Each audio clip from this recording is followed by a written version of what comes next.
അവിടുന്ന് വരുന്നത്. എന്നിട്ട് നമ്മൾ എടുത്തിട്ട് ഇത് സാൻഡ് ചെയ്തിട്ട് ഇതിന്റെ പുറമേയുള്ള അഴുക്കുകളെല്ലാം കളയും. സാൻഡ് പേപ്പർ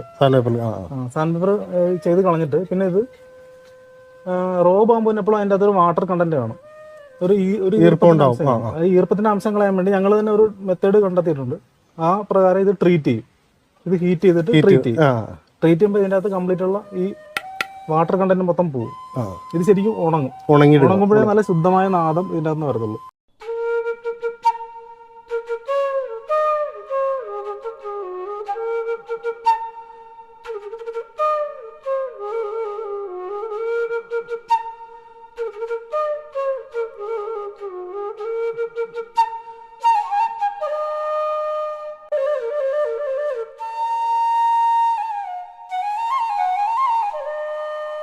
അല്ല നമ്മള് വെയിലത്ത് വെച്ച് ഉണക്കണല്ല, വെയിലത്ത് വെച്ച് ഉണക്കിയാൽ പൊട്ടിപ്പോകും. അങ്ങനെ പ്രശ്നം. കൂടുതൽ ഹീറ്റ് ചെയ്യുന്നാലും പൊട്ടിപ്പോകും.